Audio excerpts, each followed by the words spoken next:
यहाँ तक कि उसके गले पे चाकू तक रख दिया। क्या? हाँ जीजू, हे भगवान। पर कशिश तो ठीक थी, वो इतनी डरी हुई नहीं लग रही थी। हाँ, क्योंकि नेत्रा ने अपनी दूसरी चाल चली। वो एकदम से बदल गई और उसने रोना धोना शुरू कर दिया कशिश के सामने। उसने विक्टिम कार्ड खेला, अबला नारी बन के।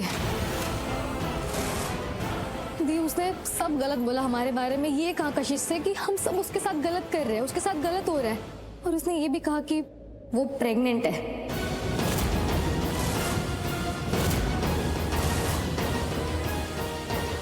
क्या? हाँ दी, नेत्रा ने कहा कि वो प्रेग्नेंट है जीजू से और वो माँ बनने वाली है। गॉड, ये हो क्या रहा है? नेत्रा बहुत चालाक है। और वो कशिश, वो ये सब मान भी गई। हाँ दी, तुझे पता है ना वो नेत्रा कितनी बड़ी चालबाज है।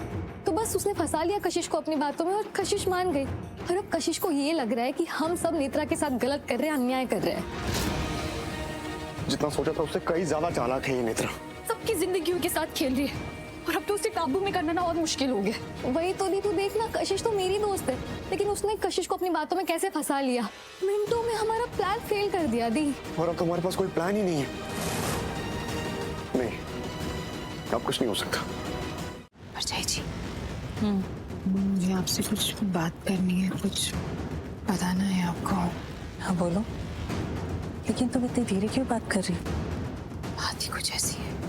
देखो यशु, प्लीज, और कोई प्रॉब्लम तो नहीं आने वाली है ना? नहीं नहीं परछाई जी, इनफैक्ट ये कहो कि अब जो प्रॉब्लम थी वो सॉल्व हो जाएगी। क्या मतलब? मतलब ये परछाई जी कि इस मंडप में आरवी के साथ जो घूंघट में बैठी है वो नेत्रा नहीं है। वो नेत्रा नहीं तो कौन है? उसका भूत है? परछाई जी, कोई भूत नहीं है, वही तो आपको बताने की कोशिश कर रही हूँ। प्लीज, फिर से वही बात। दिख रही है सामने नेत्रा। कैसे दिख रही है आपको उसका चेहरा दिखा क्या? वो तो घूंघट में है और घूंघट में नेत्रा नहीं है। घूंघट में नेत्रा नहीं है तो फिर कौन है? घूंघट में नेत्रा नहीं है, उसकी जगह मोनिशा है।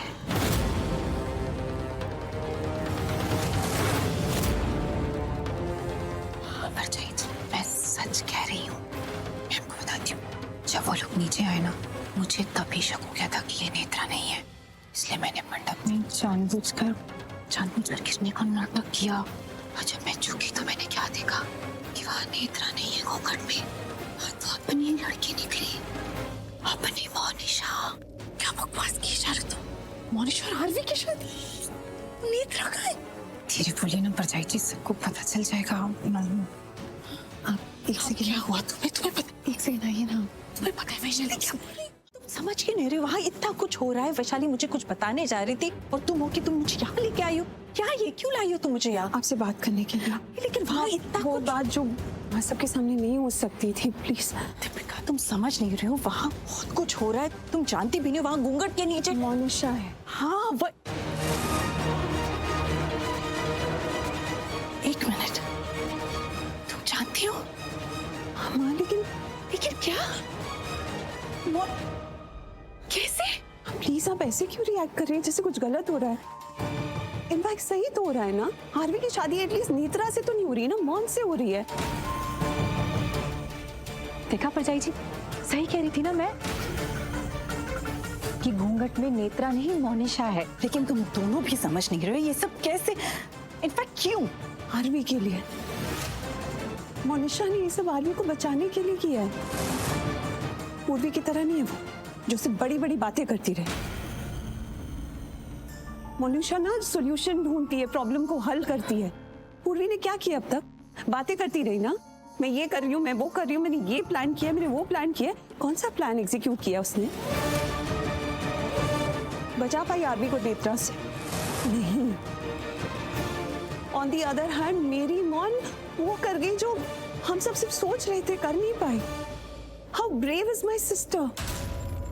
मैं तो बिल्कुल सहमत हूँ इसकी बात से। अब वैसे दीपिका, हमारी मौन ने ये किया कैसे? उसने नेत्रा जैसी जिद्दी लड़की को मनाया कैसे? मनाया नहीं, मारा है। क्या? मौन ने नेत्रा को चोट देकर बेहोश कर दिया है। माँ लेकिन उसने अपनी लाइफ रिस्क में डाली।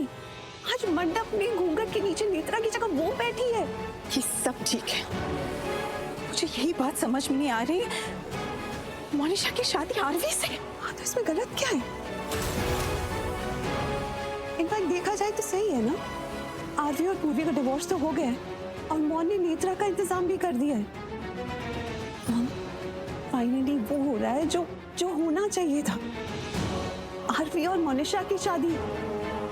माँ अब तक हम यही चाहते थे ना चाची, आज भी हम यही चाहते हैं ना। हाँ बिल्कुल, और यही बात तो मैं इन्हें भी समझा रही थी कि असल में तो यही शादी होनी थी ना वरजाई जी।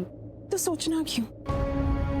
इनफैक्ट मुझे लगता है कि ये रास्ता ना खुद भगवान ने निकाला है। फाइनली वो होने जा रहा है जो जो होना चाहिए था।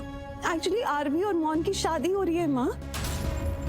मुझे लगता है कि अगर आरवी और मौन की शादी पहले हो जाती ना तो आज ये दुख तकलीफें जो आरवी देख रहा है वो नहीं देखता। माँ जो जो हो रहा है प्लीज उसे होने दो। पागल हो गई है दिया। हाँ, हर इतनी सारी मीडिया, इतने सारे लोग हैं जिन्होंने शादी पे नजर रखी हुई। यार तुझे अभी भी मीडिया वालों की पड़ी है, शादी रोकनी है, मदद नहीं करनी। हमें कुछ ऐसे करना है जिससे कि और प्रॉब्लम्स क्रिएट हो ताकि ये शादी रुक जाए। देख दी, चाहे कुछ भी हो जाए, किसी भी हाल में हमें जीजू और नेत्रा की शादी नहीं होने देनी, रोकनी है शादी। याद है ना उस दिन हरलीन आंटी ने क्या कहा था, हमें टाइम चाहिए ताकि हम कुछ प्लान कर सके। उस टाइम हमारे पास प्लान थे, लेकिन अब हमारे पास कोई ऑप्शन नहीं है। देख, हम शादी टालते ताकि एटलीस्ट हमें टाइम मिल जाए कुछ सोचने के लिए। ठीक है, तो फिर करते हैं। क्या करते हैं? हम मंडप में कुछ तोड़ देते हैं। पर दी, तोड़ने से क्या होगा? हमें अपशगुन करना है ना। अपशगुन ही होता है ऐसे दिया, मतलब किसी चीज का खंडित होना। सोच, मंडप का जो मटका है वो अगर टूट जाए तो अपशगुन होगा ना, फिर तो शादी रुक ही जाएगी। हाँ तो ठीक है, पर करेंगे कैसे? वो मटका कैसे तोड़ेंगे? हम एक काम करते हैं, ये सारी चीज ना बहाने से करते हैं। मटका वहां रखा होगा, उसे धक्का लगेगा, मटका गिर जाएगा, किसी को शक भी नहीं होगा और अपशगुन भी हो जाएगा और इस वजह से शादी रुक जाएगी। परफेक्ट परफेक्ट, यही करते हैं। चल, नहीं पहले घी